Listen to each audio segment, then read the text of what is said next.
अस्सलाम वालेकुम एवरीवन, कैसे हैं आप सब? ठीक है। अच्छा, तो आज की इस वीडियो में हम कंटेनर विजेट के बारे में बात करने वाले हैं।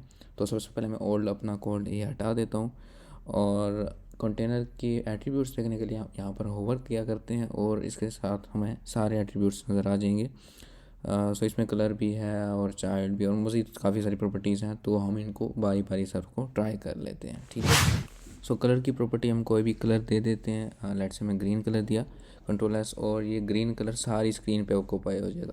सो कंटेनर जो बाय डिफ़ॉल्ट होता है वो मुकम्मल अपने चाइल्ड को घेर लेता है। ठीक है, चाहे वो सेंटर हो या चाहे जो भी हो।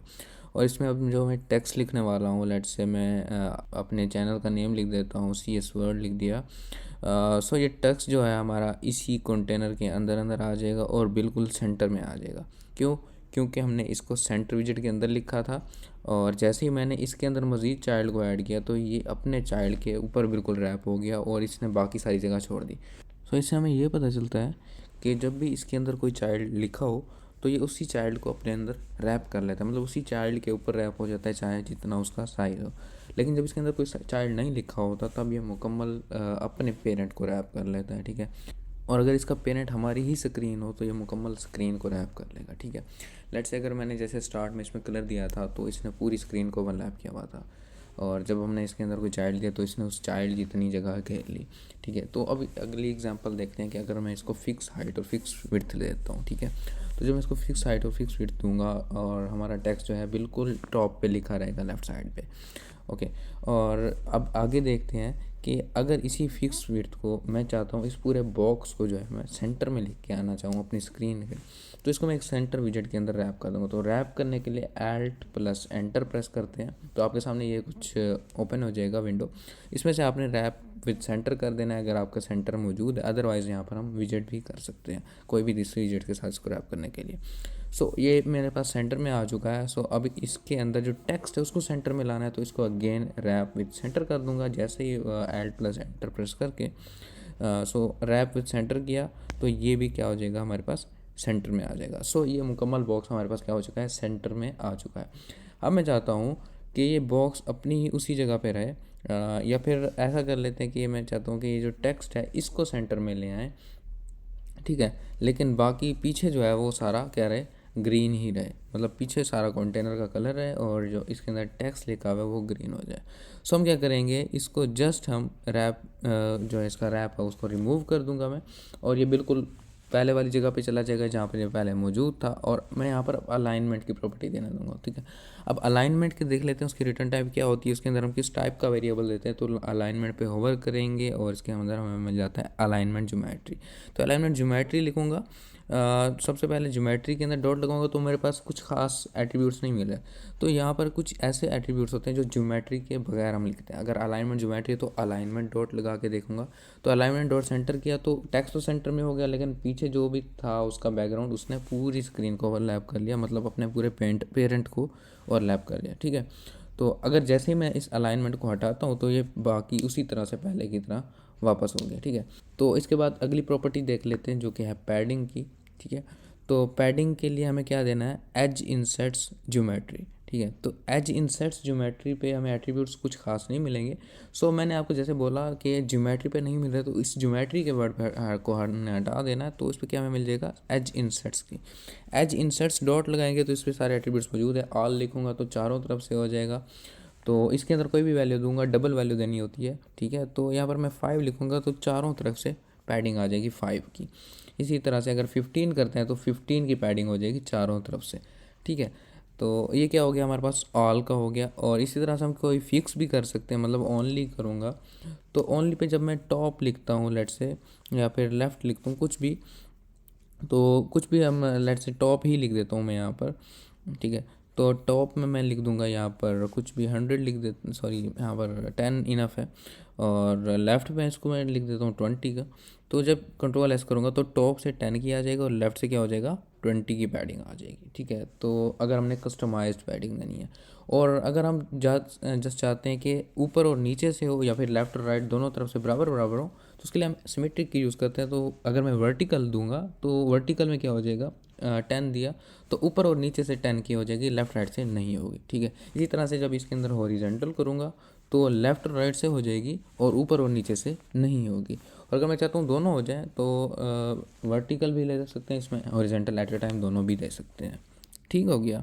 सो इसके अंदर जब मैं वर्टिकल प्रॉपर्टी दूंगा और हॉरिजेंटल दोनों, तो उसके हिसाब से ये एडजस्ट हो जाएगा। सो पैडिंग को हमने अब डिस्कस मुकम्मल कर लिया। अब हम देखते हैं कि पैडिंग जो थी वो इंटरनल स्पेस दे रही थी। इसी तरह हमने अगर एक्सटर्नल स्पेस देनी हो तो उसके लिए हम मार्जिन की प्रॉपर्टी यूज़ करते हैं। ठीक है, तो मार्जिन की जब प्रॉपर्टी ऐड करेंगे तो इसको स्पेसिंग जो है वो बाहर से मिल जाएगी। सेम इसमें भी उसी तरह एज इंसर्ट्स यूज़ होता है, और जैसे वो थी और सेम इसी तरह इसमें भी वैल्यूज़ सेम ही रहती है। तो ऑल से कर लेंगे। अगर मैं ऑल में कोई भी वैल्यू लिख देता हूँ या फिर ओनली में कोई वैल्यू लिख देता हूँ, तो टॉप में अगर 20 करता हूँ, कंट्रोल एस करूँगा, तो ये बाहर से 20 की स्पेसिंग दे देगी। जैसे कि वो अंदरूनी तौर पे स्पेसिंग दे रही थी, इसलिए ये एक्सटर्नल स्पेसिंग देती है। ठीक है, इसके बाद हम डेकोरेशन की बात करते हैं। तो डेकोरेशन भी एक प्रॉपर्टी है ताकि हम अपने जो कंटेनर है उसको डेकोरेट कर सकें, या फिर उसमें कोई चेंजेस, मतलब बॉक्स रेडियस हो गया या फिर कोई भी प्रॉपर्टी हो। ठीक है, तो अब बॉक्स डेकोरेशन आ गई हमारी। और अब यहाँ पर एक मज़े की बात यह है कि जब हम इसमें भी कलर की प्रॉपर्टी है और हमारे कंटेनर में भी थी, तो इसमें हमने एक टाइम में एक जगह पर कलर की प्रॉपर्टी यूज़ करनी होती है।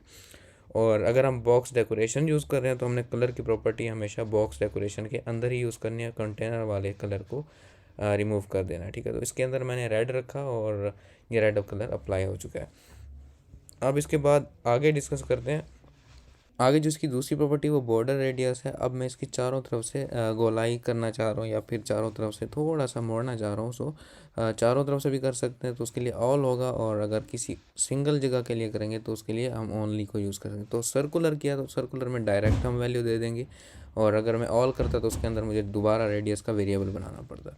तो मैंने सर्कुलर किया तो 10 से मैंने इसको बॉर्डर रेडियस दे दिया। इसी तरह से अब मैं इसकी मार्जिन भी ऐड कर देता हूँ। अगर मैंने इसकी मार्जिन लेफ़्ट से देनी है, सो मैं इसको लेफ़्ट से थोड़ी सी मार्जिन और मज़ीद एक्स्ट्रा ऐड कर दूंगा। टॉप के साथ साथ लेफ़्ट भी मार्जिन ऐड हो जाएगा। सो मैं यहाँ पर लेफ़्ट मार्जिन ऐड किया और 10। सो इसी तरह से 10 का मार्जिन लेफ़्ट से, 20 का मार्जिन टॉप से।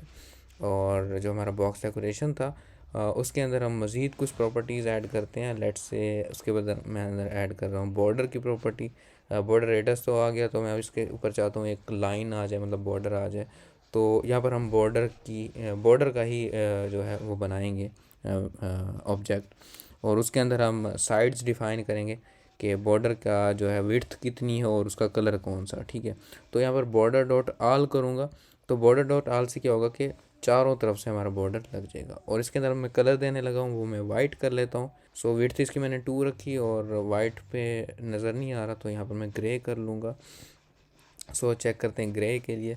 सो ग्रे हमें नज़र तो आ रहा है, लेकिन ये बिल्कुल छोटा सा है। मे भी आपको नज़र ना भी आ रहा हो, अगर आप जूम कर रहे हैं तो नज़र आ जाएगा। तो इसको मैं ग्रीन कर देता हूँ, तो ग्रीन थोड़ा सा जो है ना डोमिनेंट है और नज़र आ रहा है। तो इसकी विड्थ थोड़ी सी इंक्रीज़ कर देता हूँ, 10 किया विड्थ को, तो ये काफ़ी मतलब विड्थ इसकी बहुत ज़्यादा हो चुकी है।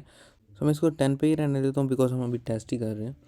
तो इसके बाद हम शेप की प्रॉपर्टी देख लेते हैं, और इसमें रिटर्न टाइप जो है बॉक्स शेप है।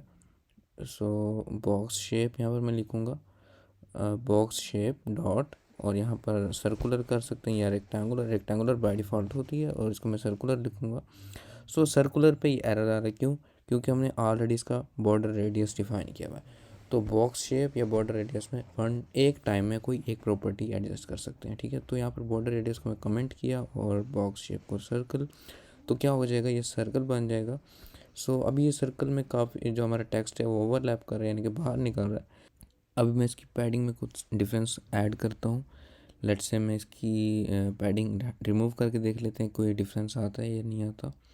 सो पैडिंग मैंने इसकी कमेंट कर दी, और आप देखते हैं कि बिल्कुल हमारा टेक्स्ट बाहर आ चुका है और ये बिल्कुल अंदर की तरफ चला गया। सो पैडिंग को मैं अगेन ऑल कर देता हूँ, इंसर्ट्स ऑल, और उसके अंदर हम कुछ पैडिंग लिखेंगे। तो मैं इसको चारों तरफ से कवर करना चाह रहा हूँ अपने सर्कल को। 30 पे मतलब फिट हो रहा है, मैं इसको 40 कर देता हूँ। 40 बिल्कुल एग्जैक्ट है, उसमें हमारा कवर अप भी हो चुका है टेक्स्ट। अब इसकी एक और प्रॉपर्टी है, लास्ट वन जो है उसको हम शेडो की प्रॉपर्टी बोलते हैं, बॉक्स शेडो। सो बॉक्स शेडो में हम लिस्ट रिटर्न करानी होती है, जैसे कि हम इसकी रिटर्न टाइप में देख सकते हैं, इसकी हमने लिस्ट रिटर्न करानी है। तो लिस्ट के लिए हम कैपिटल ब्रेसेस यूज़ करते हैं। सो कैपिटल ब्रेसेस लगाऊंगा दो, और इसके अंदर मैं सिर्फ एक वैल्यू दे दूंगा, उसका कोई इशू नहीं है। फर्स्ट वाली वैल्यू जो है वही अडॉप्ट कर लेगा ये। सो इसके अंदर मैं वैल्यू देता हूँ बॉक्स शेडो की, और उसके अंदर हम कुछ मज़ीद एट्रीब्यूट्स ऐड करते हैं। एक तो उसके अंदर कलर आ जाता है, तो बॉक्स शेडो में हम कलर ब्लैक रख देते हैं शेडो का, और उसके बाद स्प्रेड रेडियस में 2 रख देता हूँ, और इसके अलावा ब्लर रेडियस को भी मैं 2 ही रहने देता हूँ, और कंट्रोल एस प्रेस करते हैं तो ये बिल्कुल थोड़ा सा नज़र आ रहा है। लेट्स से मैं इसको स्प्रेड रेडियस जब बढ़ाऊँगा तो ये बिल्कुल ओवर हो जाएगा, तो इसको टेस्ट कर लेते हैं एक मरतबा। सो इससे पहले हम अपने कोड को रीफॉर्मेट कर लेते हैं, तो एंड पे एक कॉमा ऐड करेंगे और कंट्रोल एल्ट एल, तो जो भी हमारा ये ब्लॉक होगा ये बिल्कुल रीफॉर्मेट हो जाएगा, इसके सारे एट्रीब्यूट्स अलग अलग नज़र आने लगेंगे। सो इसके बाद में स्प्रेड रेडियस इंक्रीज़ किया तो ये बड़ा अजीब सा नज़र आ रहा है।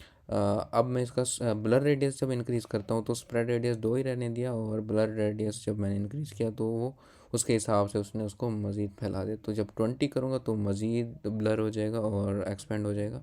अब अगर मैं स्प्रेड रेडियस थोड़ा कम कर देता हूँ तो इसकी इंटेंसिटी जो है वो कम होने लग जाएगी, और इसकी बाय डिफ़ॉल्ट इंटेंसिटी 1 पे ही होती है, और 0.5 जब करूँगा या फिर 0.5 से जब कम कर दूँगा, और अगर मैं इसको हटा भी दूँ तब भी इसकी इंटेंसिटी उतनी ही रहेगी। ठीक है, तो इस पर कोई ज़्यादा फ़र्क नहीं पड़ेगा। इसकी इंटेंसिटी में तब फ़र्क पड़ेगा जब इसकी हम वैल्यू 1 से ग्रेटर लिखेंगे। ठीक है, इसके अलावा कुछ और माइनर प्रॉपर्टीज़ हैं, वो हम इंशाल्लाह नेक्स्ट लेक्चर्स में साथ साथ डिस्कस कर लेंगे। तो आज की वीडियो में इतना ही था, और अगर आज की वीडियो पसंद आई है तो इसको लाइक कर देना और मेरे चैनल को सपोर्ट कर देना। तो मिलते हैं अपनी नेक्स्ट वीडियो में, तब तक के लिए बाय।